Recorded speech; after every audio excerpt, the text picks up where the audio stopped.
आज हम आपको ले चलेंगे चिल्का लेक। यह वीडियो थोड़ी लंबी हो सकती है क्योंकि इसमें बहुत सारे चीज़ें ऐड की गई है, तो वीडियो अंत तक देखें। जिसमें आपको मिलेंगे रेड क्रैब,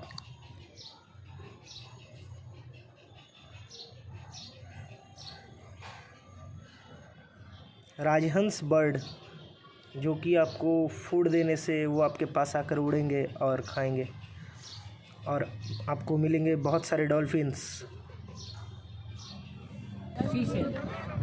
और सबसे अनोखी चीज़ कि सिप से मोती निकलता हुआ आप इसे लाइव देख पाएंगे। बट सब के अंदर से मोती नहीं निकलते हैं। ये देखिए इनका कहना है, आप देख पा रहे हैं कि इसके अंदर से एक मोती निकला सी सेल के अंदर। इसे बेचते हम लोग 250 रुपये में। हम लोग का ट्रिप स्टार्ट हो चुका है और इन लोगों ने मास्क नहीं लगाया है।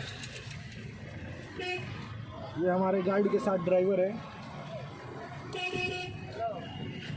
चिल्का लेक से पुरी की डिस्टेंस लगभग 37 किलोमीटर है और जिसे कवर करने के लिए हम लोगों ने एक कैब बुक किया जिसकी price per day Chilika lake से अप एंड डाउन रिटर्न लगभग 700 रुपये पड़ी।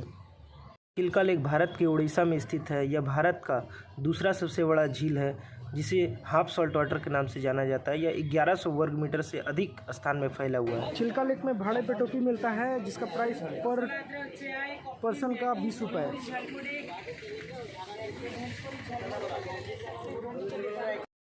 चिल्का लेक के लिए हम लोग रेडी हैं। पर पर्सन का प्राइस लगभग 1500 रुपये पड़ा। यहाँ पे 4500 में हम लोगों ने 3 लोग बोर्ड बुकिंग किए हैं। हम लोग का चिल्का लेक का टूर स्टार्ट हो चुका है। हम लोग फाइनली बोट पे आ चुके हैं।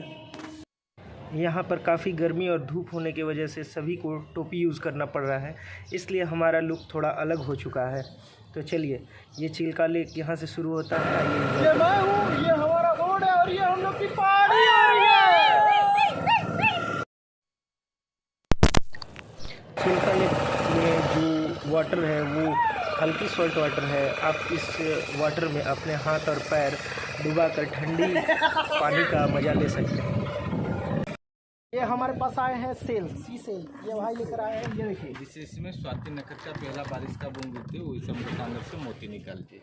तो ये हम लोग को बताएंगे इसके बारे में। यहाँ बढ़िएगा, यहाँ बढ़िए, बताइए क्या है। इसका अंदर से मोती निकलती है, इसके अंदर से मोती निकलता है। सबका नहीं है, जिससे इसमें स्वाति नक्षत्र का पहला बारिश का बूंद गिरती है, वही समुद्र के अंदर से मोती मोती निकालते हुए आइए आपको दिखाते हैं। ये देखिए, ये फर्स्ट सी सेल जो जिंदा है, इसके अंदर से मोती निकलते हैं। बट सब के अंदर से मोती नहीं निकलते हैं। ये देखिए इनका कहना है, आप देख पा रहे हैं कि इसके अंदर से एक मोती निकला सी सेल के अंदर। इसे बेचते हम लोग 250 रुपये में।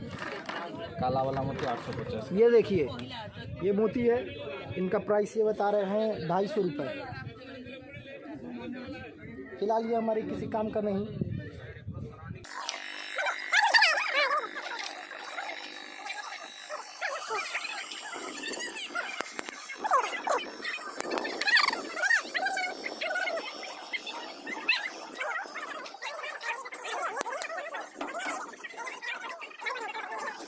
पास एक मोती जो मैंने लिया हूँ, और ये देखो निकला, ये देखो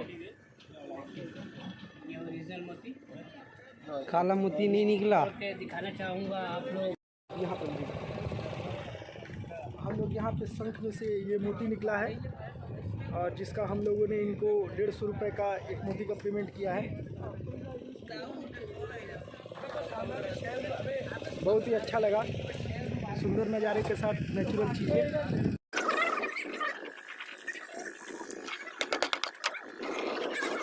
मंगल के नाम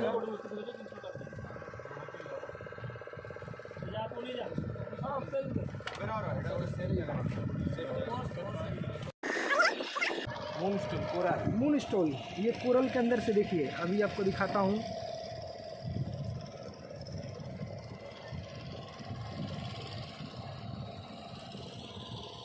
ये देखिए लाइव,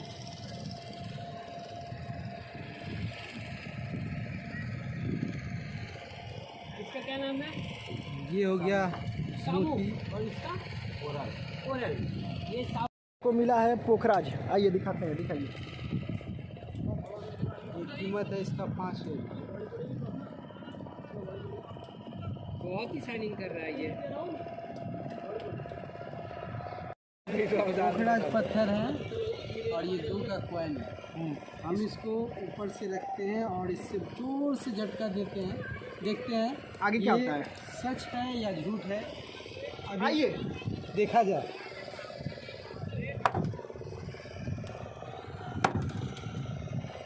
आइए। 2 बार पीटा है हमने, देख रहा है। ओ पोखराज, इसमें छेद हो चुका है। इसमें कोई स्क्रैच नहीं आया है और ये असलियत का पहचान है। इसकी कीमत बताया जा रहा है 5,500 रुपये। ये सिक्का देखिए, इसी प्रकार आप देख पा रहे ये हैं। पोखराज देखिए। पोखराज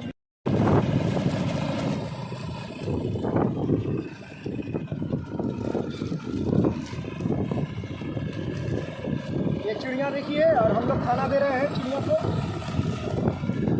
चिड़िया हमारे साथ यहाँ आइए, यहाँ नौका पे आइए।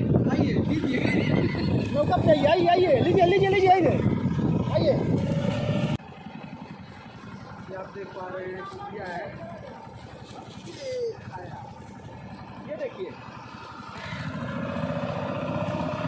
कौवे भी आ गए हैं। आप यहाँ ये बर्ड को फीडिंग करने के लिए या डॉल्फिन को खाना देने के लिए जो भी फूड है या अपने लिए कुछ खाने के लिए, क्योंकि आपको इस बोट पे 5 घंटे गुजारने हैं, तो आप ज़रूर से ज़रूर ठंडे पानी और कुछ खाने के लिए बोट पे चढ़ने से पहले ज़रूर रख लें। यह 1100 वर्ग किलोमीटर में फैले हुए झील में हम लोगों ने डॉल्फिन की शुरुआत तेज़ी से बढ़ा दी और हमारा बोट बस चलता ही जा रहा था और हम लोग अपनी नज़र इधर उधर दौड़ाए हुए डॉल्फिन की खोज में लगे हुए थे। हम लोगों ने काफ़ी मेहनत, हम लोगों को बोट पे काफ़ी भूख और प्यास लग रही थी, तो हमने अपने साथ कुछ खाना भी लाया था। हम लोग उस खाने को खाते हुए इधर उधर पानी में देख रहे थे। पानी में डॉल्फिन के अलावा सभी कुछ दिख रहा था, बट हमारी कोशिश अभी जारी थी। जब तक डॉल्फिन मिलती है तब तक मैं आपको यहाँ की कुछ बातें बता देता हूँ। यह एक्चुअल में पुरी में नहीं, यह जो स्थल है यह भुवनेश्वर में पड़ता है।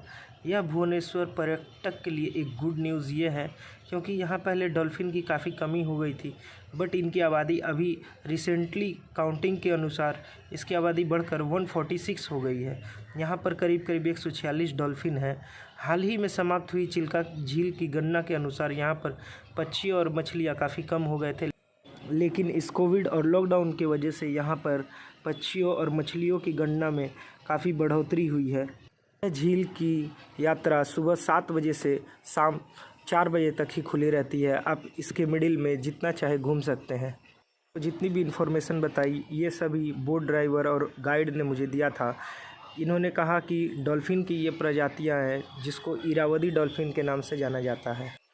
यहाँ पर डॉल्फिन के साथ साथ आपको कई पक्षियाँ और पानी में रहने वाले जीव दिख जाएंगे जो सिर्फ झील में पाए जाते हैं। यहाँ का पानी खारा नहीं, यह झील का पानी थोड़ी थोड़ी मीठी है।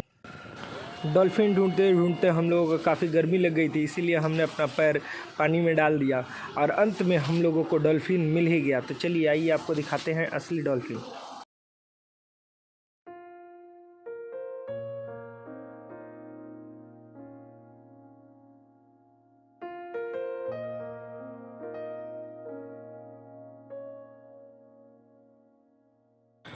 सारी मछलियाँ एक तरफ और डॉल्फिन एक तरफ।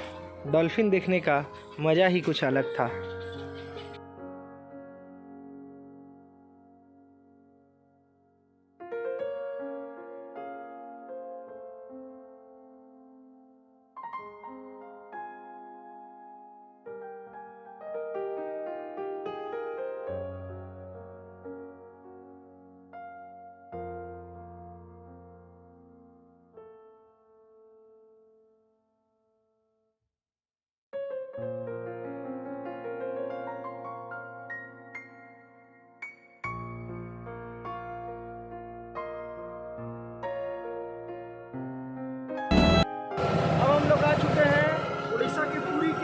सी माउंट आइलैंड पे। पूरी ट्रिप में हम लोगों को सिर्फ बोट का जो मशीन चल रहा था उससे काफ़ी प्रॉब्लम हुई। इसका नाम सी माउंट आइलैंड इसलिए पड़ा क्योंकि यह उड़ीसा के पुरी की इस झील को समुद्र से जोड़ती है। यह जो माउंटेन आप सामने देख रहे हैं यह करीब करीब 1000 मीटर से 4000 मीटर तक की ऊंचाई तक फैला हुआ है। यह माउंटेन झील और समुद्र के बीच में स्थित है, इसलिए यहाँ पर अगर किसी भी तरह की विपत आपदा आती है तो यह माउंट पुरी का संगम को मिलन या होता है। भुवनेश्वर को काफ़ी राहत पहुँचाते हैं। तो चलिए इस आइलैंड पे उतरते हैं और एंजॉय करते हैं। सी माउंट आइलैंड से झील से होते हुए हम लोग, ये है झील, और यहाँ से हम लोग दूसरी ओर समुद्र तट के छोर पे जा रहे हैं।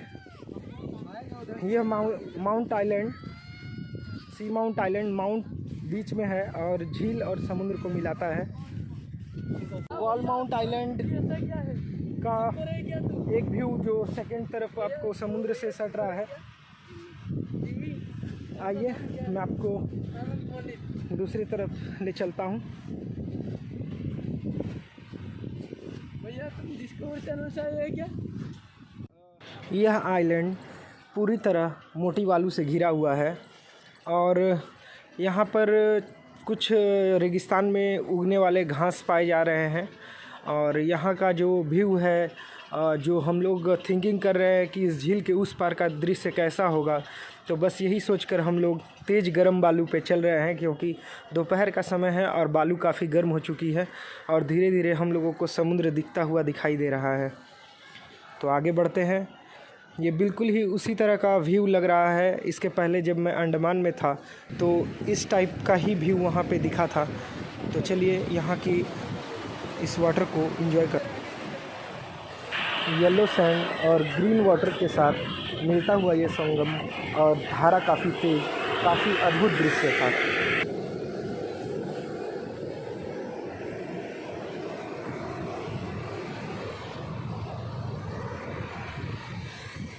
इस बीच पे चलते हुए मानो ऐसा लग रहा है जैसे ये बीच सिर्फ और सिर्फ मेरे लिए ही बना हुआ है। और यहाँ की लहरें काफ़ी तेज़ है, काफ़ी तेज़। देखिए ये लहरें मेरी तरफ तेज़ी से आती हुई। इस बीच पे जब वेव आता है और वापस जाता है तो अपने साथ रेड क्रैब लेकर आता है। तो चलिए मैं आपको रेड क्रैब दिखाता हूँ, आइए।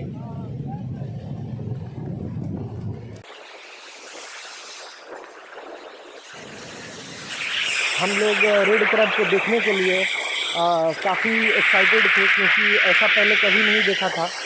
हम लोग जब बीच के पास पहुँचे तो वहाँ पर रेड क्रैब हम लोग आँख से देख पा रहे थे, बट मैं आपको कैमरे में नहीं दिखा पा रहा हूँ क्योंकि वो काफ़ी दूर थे। और ये एक्चुअल में ये एक तरह का वाइट क्रैब के टाइप का होता है, लेकिन जब सूर्य की रोशनी इस पर पड़ती है तो ये रेड हो जाता है। तो हम लोगों ने काफ़ी मेहनत के बाद यहाँ पर ये रेड क्रैब को देखा और हमारे गाइड की मदद से मैंने रेड क्रैब को बाहर निकालने के लिए कहा और उन्होंने एक रेड क्रैब को बाहर निकाला। और उसके बाद हमने आपको ये सीधा सीधा व्यू आपको दिखा रहा हूँ।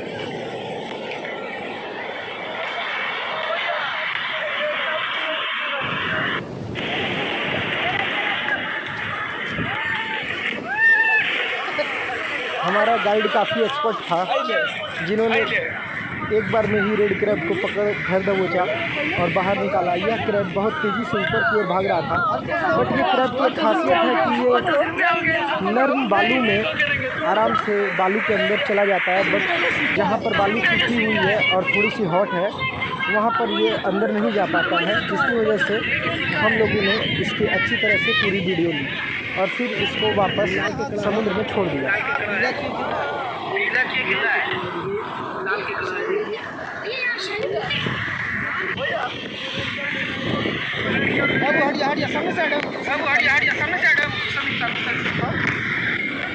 इस क्रैब को शायद गर्मी लग रही थी, इसलिए हम लोगों ने समुद्र से पानी लाकर इसके ऊपर डाला और काफ़ी जल्दी इसके ऊपर पानी डालने से उनमें जान में जान आई, क्योंकि यह केकड़ा पानी में ही तैरता है। यह लाल केकड़ा बिल्कुल ही अद्भुत है। लॉकडाउन में इसकी काफ़ी प्रजातियाँ विकसित हुई है, क्योंकि इस बीच पे लॉकडाउन में लॉक होने के कारण यहाँ पर लोगों का आना जाना बंद था। आइए मैं आपको रेड क्रैब दिखाता हूँ, जो हम लोगों ने काफ़ी मुसीबतें के बाद देखा है। ये है वो रेड क्रैब, बीच खाली है और ये कोशिश कर रहा है कि मुझे डंक मारे। ये देखिए, बीच खाली होने की वजह से यहाँ पर काफ़ी केकड़ों ने अंडे दिया और अपनी प्रजातियों को विस्तार किया। यह वाकई काफ़ी सुंदर था, बहुत ही सुंदर। ऐसा केकड़ा मैंने पहले कभी नहीं देखा था।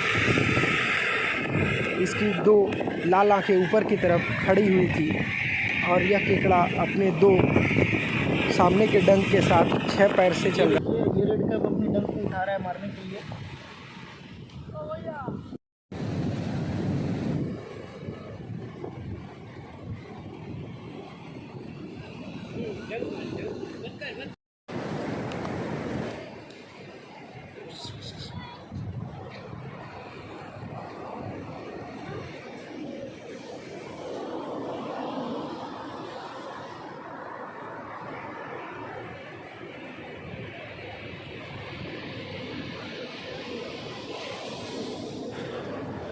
यह केकड़े को काफ़ी नज़दीक से देखते हुए मेरा मन किया कि मैं इसको अपनी हथेली पे रखूं, बट डर यह था कि ये कहीं अपने विषैले पंजे से मुझे काट न ले। फिर भी मैं काफ़ी मशक्क़त के बाद अपनी हाथ पे इसे रखा और रखते ही वो केकड़े ने मुझे डंक मारा। केकड़े का बाइट काफ़ी कम था, इसलिए मैंने उसको नीचे गिरा दिया। इसी के साथ हमारी पूरी की पार्ट 2 ख़त्म होती है। चिल्का लेक में हम लोगों ने काफ़ी एंजॉय किया। यहाँ पर पर्सन का बजट लगभग 2000 रुपये होना चाहिए।